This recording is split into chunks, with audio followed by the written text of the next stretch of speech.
We are less than 2 months away from the 2020 presidential election, and the hot topic still for debate is mail-in voting. Is it fraud? Is it safe?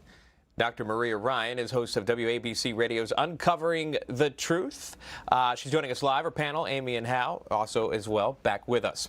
Dr. Ryan, start with you on this. Some politicians and liberal media outlets are denying that voter fraud occurs. But as you know, we've seen voting machines in Georgia, those touchscreen ones not working properly. We've seen other states, people voting twice. New Jersey had some issues, but there's still this massive denial in mainstream media. What's going on with that?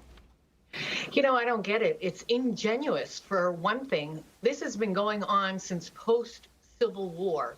Initially, post-Civil War, many Northerners, freed blacks, held elected offices.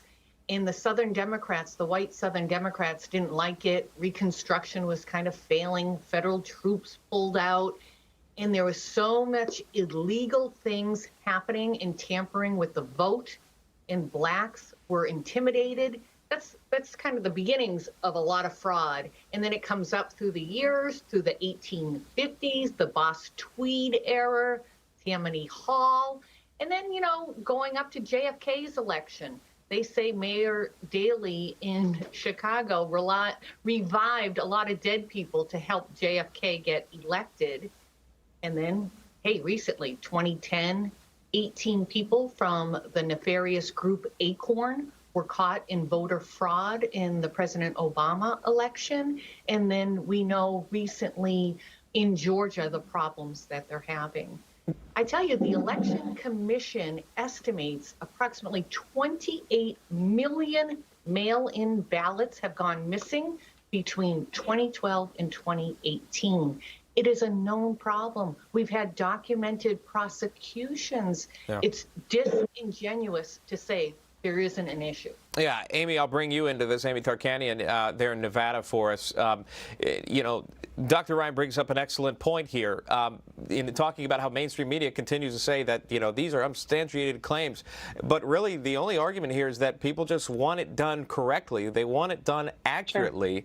Sure. And still there's a debate even over the accuracy, just simply wanting the proper vote being taken in November. Of course, and this is one instance where we'd love to have 100% accuracy, but it's just not the case, like she explained. And it's ignorant to actually say otherwise. And also disingenuous. Here in the state of Nevada during the shutdown, our Democratic majority-led legislature held a special session, and they actually passed not just mail-in ballots for our upcoming general election. I mean, we did that during the primary because of COVID and the unknown, and that was the first time in our state's history doing so. But they took it a step further, and they actually made it legal to do what's called ballot harvesting, which has already been legal in some other states. I know one of them being California, and there's been lots of problems with ballot harvesting. So that's our biggest concern now with this upcoming election, is the fact that you can have people go and collect ballots with their approval, you know, try to even persuade them you're not going to know what their conversations entailed, then turn those in on their behalf. Our Secretary of State, who is a Republican, she is not the one who puts together the laws. She doesn't pass the laws, but she has to implement them. And so she's been giving a political tornado and doing a pretty good job with what's been handed to her. But, you know, she even tried to recommend to our governor to call a session back. So that way, if anyone collected 10 or more ballots, would have to register with her office and show proof if they are a lobbyist, for example, what kind of background they have, who do they represent, and why are they collecting so many ballots? He turned it down. Wow. Hal Lambert, weigh in on that for me if you can. And then also, if you want to weigh in on Joe Biden recently telling you can mail your ballot in, but also voting in person in Delaware. Well, yeah, Joe Biden, who voted in person and then says everybody else needs to vote by mail. But look, it defies logic to say that there won't be voter fraud with massive absentee ballots being mailed out or mail-in ballots when people aren't requesting the ballots. Look what they just did in Nevada, as you just discussed, what they're doing in California. It defies logic. Anyone can go out. Think about this. Bloomberg said he's going to spend $100 million in Florida, okay? Why would you not, if you want to do things nefariously, spend that money to pay for people to go collect ballots, to go persuade people to vote a certain way. You can have spouses that put undue pressure on another spouse. There's all kinds of problems with this, not to mention the fact that the voter rolls are not kept up to date. So you're mailing out ballots to people that don't live in the state anymore and people that aren't even living anymore.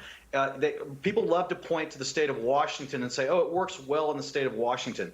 It took the state of Washington years to get their all mail-in ballot voting working properly. It takes a very long time. To do this in a contentious election like this, in a very close states where they're going to mail out hundreds of thousands and millions of ballots to people, is really just asking for a lot of problems. And what it's doing is to try to delegitimize President Trump if he wins re-election, to say, oh, he stole it. He stole this election with the mail-in, with the ballots and voting twice. And for Joe Biden to come out and say that people should vote twice just tells you all you need to know about what their plan is for November 2nd, to create chaos and to create problems. Dr. Ryan, I'll bring you back into this. By the way, on air, do you go by Dr. Maria Ryan or Dr. Ryan or Dr. Maria? Either or just call me Maria. That's all right, fine. Maria. A guest that I had on earlier brought this up with me, and they said, I don't know if we'll actually know who wins by November 3rd, November 4th, the day after the election. And we're already being prepped for that, right? Hillary came out and said, Joe Biden, do not concede. It's going to take weeks. There's already been lawyers retained from the DNC to fight whatever the election results are. But going back to whether there's voter fraud, we know there is. There's been documented prosecutions. Caltech, MIT talked about it. The New York Times denies it now, but in 2012, both with absentee and mail-in voter fraud. So we know it's a known problem. So we should not be mailing out things just to a cat, a dog, someone who died. It should be requested. There is voter fraud even with absentee ballots, but it should be requested to a known address. Yeah, but if you watch mainstream media, they're going to tell you it's substantiated claims here, though we've named out, several right here on this program, in some fear that maybe you're going to see a little more of that when more early voting rolls out as we move closer to November 3rd. I appreciate everyone's time. This is a good chat. Dr. Maria Ryan, thank you so much. Amy Tarkanian, Al Lambert, of course, you guys stay with us. We have another topic to cover after this.